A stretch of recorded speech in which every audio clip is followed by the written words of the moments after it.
ശരാശരി വേഗത എന്ന് നോക്കാം. ശരാശരി എന്ന് പറഞ്ഞു കഴിഞ്ഞാൽ ആകെ തുകയെ എണ്ണം കൊണ്ട് ഹരിച്ചിട്ട് പെർ 1 പറയുന്നതാണ് ശരാശരി എന്ന് പറയുന്നത്.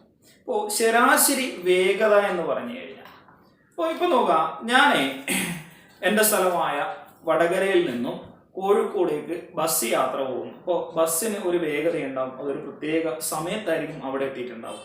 അപ്പോൾ കോഴിക്കോട് നിന്ന് ഞാൻ വീണ്ടും തിരൂരേക്ക് പോവുകയാണ്, ബസ്സിന് തന്നെയാണ് പോകുന്നത്. ആ ബസ്സിന് വേറൊരു വേഗതയുണ്ടാവും, അതൊരു പ്രത്യേക സമയം എടുത്തിട്ടുണ്ടാവും അവിടെ എത്താൻ. അപ്പോൾ ഈ രണ്ട് ദൂരം സഞ്ചരിക്കാൻ, ഈ രണ്ട് യാത്രകളിൽ എൻ്റെ ശരാശരി വേഗത എന്നാൽ ഞാൻ ആകെ സമയം എത്ര സമയം എടുത്തിട്ടുണ്ട് സഞ്ചരിക്കാൻ എന്ന് നോക്കുന്നു. അപ്പോൾ ആകെ സമയത്തിനുള്ളിൽ സഞ്ചരിച്ച ആകെ ദൂരത്തെയാണ് എന്ത് പറയാ, ശരാശരി വേഗത എന്ന് പറയും.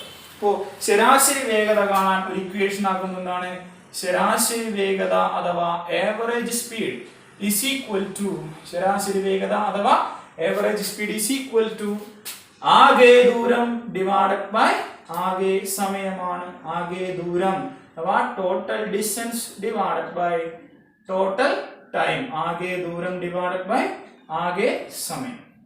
അപ്പോൾ total distance divided by total time. ആകെ സമയത്തിനുള്ളിൽ വസ്തു സഞ്ചരിച്ച ആകെ ദൂരത്തെയാണ് ശരാശരി വേഗത എന്ന് പറയാ. അപ്പോ ഞാനിത് ലെറ്റർ വൈസ് എഴുതുന്നു. Average speed is equal to total distance divided by total time. ഇനി ടോട്ടൽ ഡിസ്റ്റൻസ് കാണാൻ എന്താ ചെയ്യാ, total distance is equal to average speed into total time. ഇനി ടോട്ടൽ ടൈം കാണാനുള്ള ഇക്വേഷൻ എന്താ, is equal to total distance divided by average speed. Okay, ഇനി അടുത്ത question നോക്കുക. ഒരാൾ അയാളുടെ യാത്രയുടെ ആദ്യ 50 കിലോമീറ്റർ 3.5 മണിക്കൂർ കൊണ്ടും അടുത്ത 100 കിലോമീറ്റർ 4.5 മണിക്കൂർ കൊണ്ടും അവസാന 60 കിലോമീറ്റർ 2 മണിക്കൂർ കൊണ്ടും സഞ്ചരിച്ചാൽ അയാളുടെ ശരാശരി വേഗത എത്ര എന്നാണ്. അപ്പോ ശരാശരി വേഗത എന്ന് പറഞ്ഞാൽ നമ്മൾ പഠിച്ചിട്ടുണ്ട്. എന്തായിരുന്നു ശരാശരി വേഗത എന്ന് പറഞ്ഞാൽ, ശരാശരി വേഗത സമം average speed is equal to ആകെ ദൂരം ഡിവൈഡഡ് ബൈ ആകെ ദൂരം ഡിവൈഡഡ് ബൈ ആകെ സമയമാണ്. ആകെ ദൂരം ഡിവൈഡഡ് ബൈ ആകെ സമയം. അപ്പൊ ആകെ ദൂരം നോക്കുക നമ്മൾ. ആകെ ദൂരം എന്ന് പറയുന്നത് എന്താണ്, ആദ്യത്തെ ദൂരം 50 കിലോമീറ്റർ, അടുത്ത ദൂരം 100 കിലോമീറ്റർ, അടുത്ത ദൂരം 60 കിലോമീറ്റർ. അതാണ് ആകെ ദൂരം. അപ്പൊ അത് മൊത്തം കൂട്ടി ഡിവൈഡഡ് ബൈ ആകെ സമയം. ആദ്യത്തെ സമയം എന്താണ്, 3.5 മണിക്കൂർ, പ്ലസ് രണ്ടാമത്തെ സമയം എന്താണ്, 4.5 മണിക്കൂർ, പ്ലസ് മൂന്നാമത്തെ സമയം എന്താണ്, 2 മണിക്കൂർ. അപ്പൊ നോക്കുക, ആകെ ദൂരം എന്ന് പറയുന്നത് മുകളിലെ അംശം മുഴുവൻ കൂട്ടുന്നു.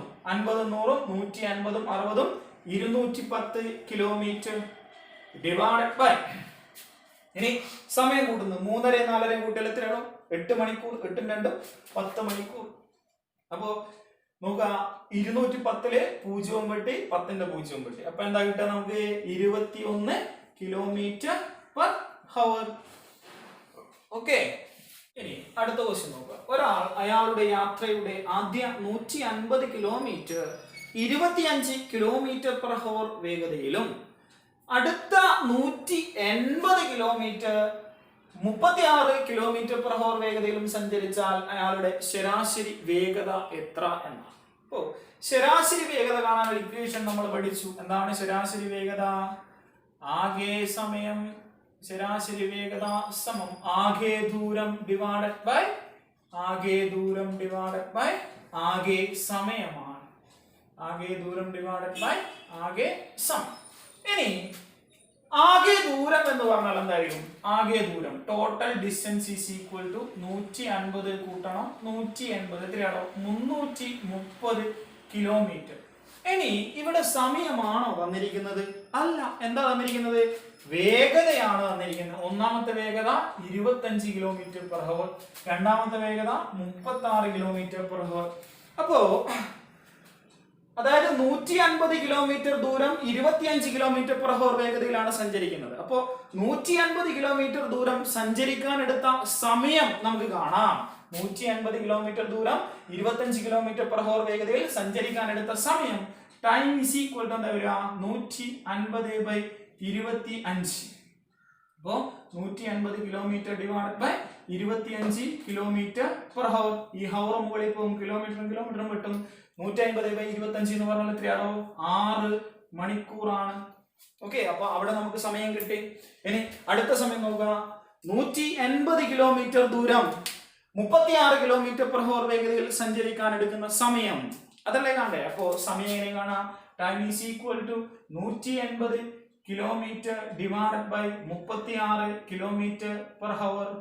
ഈ കിലോമീറ്ററും വിട്ടും ഹവർ മേലെ പോകും. 180 എത്ര? 36 ഉണ്ടോ? 5. 5 മണിക്കൂർ. അപ്പൊ ആകെ സമയം എന്ന് പറഞ്ഞാൽ നമുക്ക് എന്ത് കിട്ടും? Total time is equal to 6 മണിക്കൂറും കൂട്ടണം 5 മണിക്കൂർ സമം മൊത്തം 11 മണിക്കൂർ കിട്ടും. ഇനി നമുക്ക് എന്ത് കാണാം? ശരാശരി വേഗത കാണാം. ശരാശരി വേഗത കാണാൻ ഇക്വേഷൻ എന്താ? ആകെ ദൂരം ഡിവൈഡഡ് ബൈ ആകെ സമയം. ഇപ്പൊ 330 കിലോമീറ്റർ ഡിവൈഡഡ് ബൈ 11 മണിക്കൂർ. 33 എത്ര? 1 ഉണ്ടോ? 3. ഇപ്പൊ 330 30 11. അപ്പൊ എന്താ കിട്ടുക നമുക്ക്? 30 കിലോമീറ്റർ പെർ ഹവർ. ഓക്കെ, ഇനി അടുത്ത ക്വസ്റ്റ്യൻ നോക്കുക. ഒരാൾ ഒരു ദൂരം 60 കിലോമീറ്റർ പെർ ഹവർ വേഗതയിലും മറ്റൊരു വ്യത്യസ്ത ദൂരം 70 കിലോമീറ്റർ പെർ ഹവർ വേഗതയിലും ഒരേ സമയം കൊണ്ട് സഞ്ചരിച്ചാൽ അയാളുടെ ശരാശരി വേഗത എത്ര എന്നാണ്. അതായത് 60 കിലോമീറ്റർ പെർ ഹവർ വേഗതയിൽ സഞ്ചരിക്കാൻ എടുക്കുന്ന സമയവും 70 കിലോമീറ്റർ പെർ ഹവർ വേഗതയിൽ സഞ്ചരിക്കാൻ എടുക്കുന്ന സമയവും തുല്യമാണ് എന്നതാണ്. നമുക്കിവിടെ കാണുന്നത് ശരാശരി വേഗതയാണ്. അപ്പോൾ ശരാശരി വേഗത is equal to average speed is equal to total distance divided by total time ആണ്. ഇനി ഇവിടെ തന്നിരിക്കുന്നത് നോക്കുക. ഒരാൾ ഒരു ദൂരം അതായത് 60 കിലോമീറ്റർ പെർ ഹവർ വേഗതയിൽ സഞ്ചരിക്കുന്നു. എടുക്കുന്ന സമയം നമുക്കറിയില്ല. തൽക്കാലം ഞാൻ എന്തെടുക്കുന്നു? ടി എന്നെടുക്കും. ഇനി രണ്ടാമത് 70 കിലോമീറ്റർ പെർ ഹവർ വേഗതയിലാണ് പോകുന്നത്. സഞ്ചരിക്കാൻ എടുക്കുന്ന സമയം ടി തന്നെയാണ്. അപ്പോ 60 കിലോമീറ്റർ പെർ ഹവർ വേഗതയിൽ സഞ്ചരിച്ച ദൂരത്തേക്കാൾ കൂടുതൽ ഉണ്ടാവും. സ്വാഭാവികമായിട്ടും ടി സമയം കൊണ്ട് 70 കിലോമീറ്റർ പെർ ഹവർ വേഗതയിലല്ലേ സഞ്ചരിക്കുന്നേ. അപ്പോ സ്വാഭാവികമായിട്ടും ദൂരം കൂടുതൽ ഉണ്ടാവും. ഇനി നമുക്ക് കാണേണ്ടത് ആവറേജ് സ്പീഡാണ്. ഇപ്പൊ ടോട്ടൽ ഡിസ്റ്റൻസ്. അപ്പൊ ആദ്യം നമ്മൾ എന്ത് കാണാം? ഈ 60 കിലോമീറ്റർ പെർ ഹവർ വേഗതയിൽ ടി സമയം കൊണ്ട് സഞ്ചരിച്ച ഈ ദൂരം കാണാം. പിന്നെ കാണുന്നത് 70 കിലോമീറ്റർ പെർ ഹവർ വേഗതയിൽ ടി സമയം കൊണ്ട് സഞ്ചരിച്ച ഈ ദൂരവും കാണാം. ഓക്കെ, അപ്പൊ എന്ത് ചെയ്യുന്നു? ഡിസ്റ്റൻസ് കാണാൻ ഇക്വേഷൻ നമുക്കറിയാം എന്താണ്? സ്പീഡ് ഇൻടു ടൈം അല്ലേ? അപ്പൊ distance is equal to speed into time ആയിരിക്കും. അപ്പൊ ആദ്യത്തെ ഡിസ്റ്റൻസ് എന്ന് പറയുന്നത് 60 ടി ആയിരിക്കും. രണ്ടാമത്തെ ഡിസ്റ്റൻസോ 70 ടി ആയിരിക്കും. ഇനി ആകെ സമയം എന്ന് പറഞ്ഞാല് ആദ്യത്തെ സമയം ടി ആണ്, രണ്ടാമത്തെ സമയം ടി ആണ്. അപ്പൊ ആകെ സമയം എന്ന് പറഞ്ഞാല് 2 ടി. ഇനി 60ഉം 70ഉം കൂട്ടി എത്രയാണോ? 130 ടി ഡിവൈഡഡ് ബൈ 2 ടി. ടിയും ടിയും വെട്ടി 130 ബൈ 2 എത്രയാണോ? 65 കിലോമീറ്റർ പെർ ഹവർ ആയിരിക്കും. അതായത് ഇവിടെ ഒരു കാര്യം മനസ്സിലാക്കുക. ഒരാൾ ഒരു ദൂരം x കിലോമീറ്റർ പെർ ഹവർ വേഗതയിലും മറ്റൊരു വ്യത്യസ്ത ദൂരം y കിലോമീറ്റർ പെർ ഹവർ വേഗതയിലും ഒരേ സമയം കൊണ്ട് സഞ്ചരിച്ചാൽ അയാളുടെ ശരാശരി വേഗത x + y ഡിവൈഡഡ് ബൈ 2 ആയിരിക്കും. അതായത് ഒന്നുകൂടെ പറയാം. ഒരാൾ ഒരു ദൂരം x കിലോമീറ്റർ പെർ ഹവർ വേഗതയിലും മറ്റൊരു വ്യത്യസ്ത ദൂരം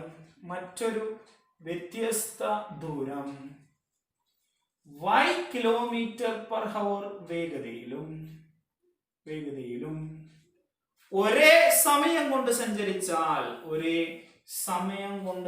പെർ ഹവർ വേഗതയിലും ഒരേ സമയം കൊണ്ട് സഞ്ചരിച്ചാൽ അയാളുടെ ശരാശരി വേഗത സമം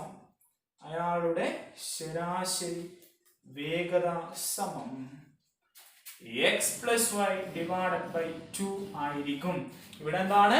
രണ്ട് വ്യത്യസ്ത ദൂരം ഒരേ സമയം കൊണ്ട് സഞ്ചരിച്ചാൽ ശരാശരി വേഗത x + y ഡിവൈഡഡ് ബൈ 2. ഇനി മൂന്ന് വ്യത്യസ്ത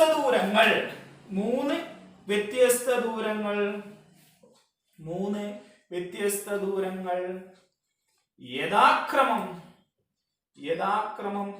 x kilometre per hour, y kilometre per hour, z kilometre per hour വേഗതകളിൽ ഒരേ സമയം കൊണ്ട് സഞ്ചരിച്ചാൽ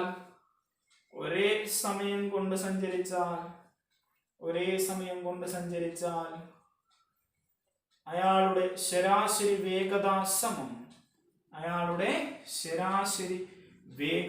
സമം x plus y plus z divided by 3 ആയിരിക്കും. അപ്പോ ഒരേ സമയം കൊണ്ട് എന്നുള്ള കാര്യം വളരെ കൃത്യമായിട്ട് ഓർത്തു വെക്കുക. അതായത് എന്താണ് പഠിച്ചത്? ഒരാൾ രണ്ട് വ്യത്യസ്ത ദൂരങ്ങൾ യഥാക്രമം x കിലോമീറ്റർ പെർ ഹവർ വേഗതയിലും y കിലോമീറ്റർ പെർ ഹവർ വേഗതയിലും ഒരേ സമയം കൊണ്ട് സഞ്ചരിച്ചാൽ അയാളുടെ ശരാശരി വേഗത x plus y divided by 2 ആണ്. പിന്നെ പറഞ്ഞത് എന്താണ്? മൂന്ന് വ്യത്യസ്ത ദൂരങ്ങൾ യഥാക്രമം x kilometre per hour, y kilometre per hour, z kilometre per hour വേഗതകളിൽ ഒരേ സമയം കൊണ്ട് സഞ്ചരിച്ചാൽ അയാളുടെ ശരാശരി വേഗത x plus y plus z divided by 3 ആണ്. ഓക്കെ, അടുത്ത ക്വസ്റ്റ്യൻ നോക്കാം.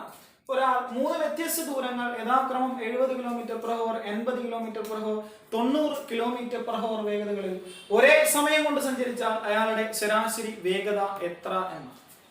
അപ്പൊ നമ്മളിപ്പോ തൊട്ട് മുമ്പേ പഠിച്ചായിരുന്നു എന്താണ്? ഒരാൾ മൂന്ന് വ്യത്യസ്ത ദൂരങ്ങൾ യഥാക്രമം x kilometre per hour, y kilometre per hour, z kilometre per hour വേഗതകളിൽ ഒരേ സമയം കൊണ്ട് സഞ്ചരിച്ചാൽ അയാളുടെ ശരാശരി വേഗത സമം x plus y plus z divided by 3 എന്ന് പഠിച്ചു. അപ്പൊ ഇവിടെ എന്തായിരിക്കും? 70 കൂട്ടണം 80 കൂട്ടണം 90 എത്രയും കിലോമീറ്റർ ഡിവൈഡഡ് ബൈ 3, ശരിയല്ലേ? 3 കിലോമീറ്റർ പെർ ഹവർ. ഓക്കെ, അപ്പം 70 കൂട്ടണം 80 കൂട്ടണം 90 എന്താ കിട്ടുക? 240 ഡിവൈഡഡ് ബൈ 3 അത്രയും കിലോമീറ്റർ പെർ ഹവർ. 240/3 എത്രയാടാ? 80 കിലോമീറ്റർ പെർ ഹവർ. അപ്പം ഇത്രയേ ഉള്ളൂ. ഇനി ഒരു കാര്യം ഞാൻ ചോദിക്കട്ടെ, ഇവിടെ നോക്കുക. ശരാശരി പഠിക്കുമ്പോൾ നമ്മൾ പഠിക്കുന്നുണ്ട് തുടർച്ചയായ സംഖ്യകളുടെ ശരാശരി നടുവിലത്തെ സംഖ്യ ആയിരിക്കും എന്ന്. ഇപ്പൊ ഇവിടെ നോക്കുക, 70 കിലോമീറ്റർ, 80 കിലോമീറ്റർ, 90 കിലോമീറ്റർ. അതിന്റെ നടുവിലത്തെ സംഖ്യ 80 കിലോമീറ്റർ പെർ ഹവർ അല്ലേ? അതായിരിക്കും ഇവിടെ ഉത്തരം. ഇത്രയും ചെയ്യേണ്ട ആവശ്യമുണ്ടോ? ഇല്ലല്ലോ. അപ്പൊ നമ്മുടെ ഉത്തരം എന്താണ്? 80 കിലോമീറ്റർ പെർ ഹവർ. ഓക്കെ.